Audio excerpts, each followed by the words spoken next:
lempar. Tangan untuk pelap sih. Tak pelap Riko kan. Pelap Riko.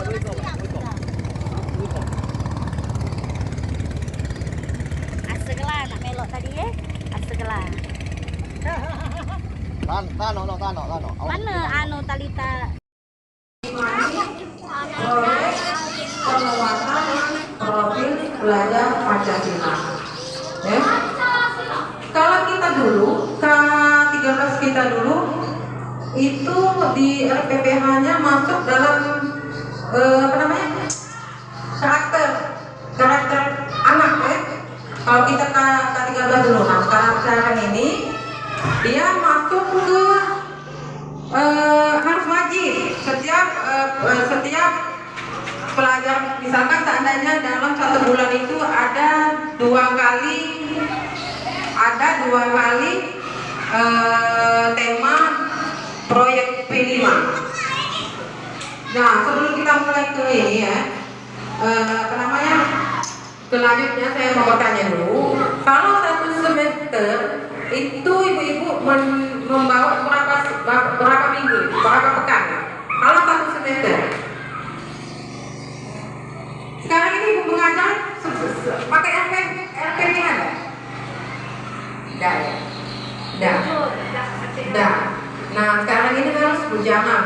Kita harus rencanakan dulu, ya. Makanya kalau dari sini, dari pertemuan kita ini, jangan sampai sudah sampai di sini, asal keluar sudah itu dari praktek dah. Makanya saya minta tadi nomor WA yang aktif.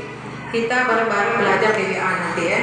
Yang tidak apa bertanya, ya. Lanjut ya.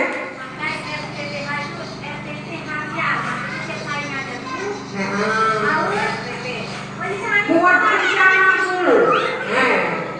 Nah, disinilah kelebihan dari Curug Tuli Merdeka KM ini ya. Dia tidak seperti kita sudah. Kita harus melihat, menyontoh satu sekolah seluruh Indonesia itu harus sama. Kalau dulu kan, kalau sekarang ini tidak lagi. Curug Tuli Merdeka ini menyesuaikan kebutuhan kita, menyesuaikan lingkungan di sekitar kita. Jadi modul ajar itu RPPH itu dalam 1 tahun itu minimal buatan kita sendiri. Kalau dulu kita ada tema, ada 10 tema pada saat dulu kan, K13 dulu kan. Nah ini sekarang ini tidak lagi. Kalau Curug Merdeka sesuaikan dengan keadaan kita. Nanti kita juga belajar KOSP dulu. Kita buat KOSP dulu. Di situ ada langsung rencana, ada visi-visi. Di situ semua nanti ada KOSP. Nanti kami beri contoh ya. Boleh diedit nanti di situ. Pelajaran situ mana yang tidak sesuai, hapus, diubah, sesuaikan dengan lingkungan kita sekitar kita. Gitu ya. Nah, di sini kita menuju ke standar kompetensi lulusan. Standar kompetensi lulusan, kalau kita PAUD, pakai apa standar lulusan kita PAUD? Kalau tidak salah STTPA, beda dengan SD, dengan SMP, dengan SMA. Kalau SD, SMP, SMA dia pakai SKL, standar kelulusan. Karena dia pakai mata pelajaran. Kalau kita tidak, kita memakai PAUD, kita memakai STTPA. Siapa yang tahu Bu STTPA? Tidak tahu. STTPA standar tingkat pencapaian perkembangan anak itu. Yang kita nilai bukan hasil, tapi proses perkembangannya. Misalkan bagaimana cara anak menulis, kan masih ada yang tidak bisa memegang pensil kan? Itu yang kita tulis. Kita tidak ingin mendapatkan supaya anak itu prosesnya harus ada hasil, tidak. Ya, yang kita nilai adalah prosesnya. Karena mereka itu adalah anak fase fondasi, bukan seperti SD, SMP, SMA. Karena SD, SMA standar kelulusannya ada SKS. Banten. Kalau kita PAUD STPPA, ya, standar tingkat pencapaian perkembangan anak.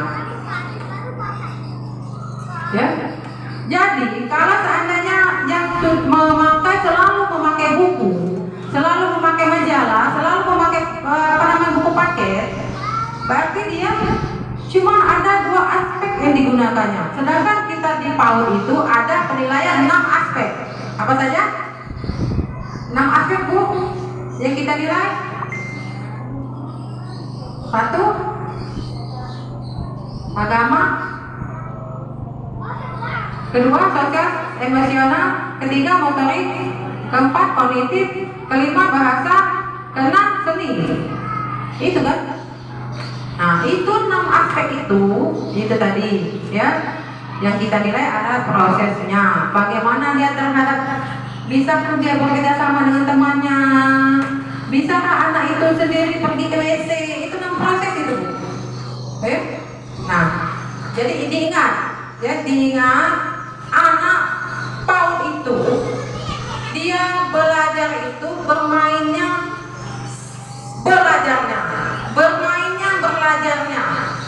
dia belajar sambil bermain.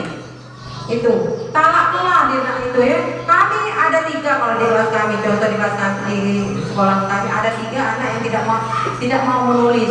Tapi kami biarkan dia tidak mau. Kami lihat dia pokoknya senangnya buka-buka buku cerita azab.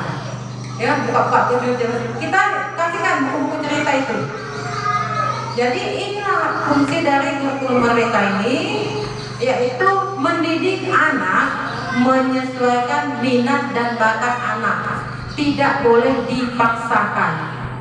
Tidak boleh lagi yang di depan kita sebagai guru, sebagai pendidik, kita yang selalu ngomong. Tidak lagi. Yang banyak ngomong itu siswa kita. Kita mendengarkan, kita hanya memperhatikan apa maunya anak itu. Itu. Kalau kami ada juga, bukan yang kita tidak boleh lagi pakai buku paket, bukan. Masih kita buku paket, tapi jangan wajib, jangan setiap hari digunakan buku itu. Ya, gunakanlah banyak, lihat saja. Zaman ini kan musim canggih. Gunakanlah YouTube, gunakanlah apa tadi yang nama PMM, kalau ada EPM, kalau nggak ada PMM ya udah buka saja di YouTube. Nah itu, makanya kurikulum mereka itu susah kurikulum itu. Ada yang mau kayak itu, ada yang mau dapat itu, banyaknya tugasnya. Padahal kalau sudah ngerti, kalau sudah bisa memahami, paling lemah, Bu. Karena dia kita ngajarin, Bu, tidak dipaksakan, tidak apa. Saya katakan tidak dipaksakan, karena sesuai modul ajar kita sendiri yang buat. Tapi dia ada 4 tema besar yang harus setiap dalam tema besar itu 2 dalam satu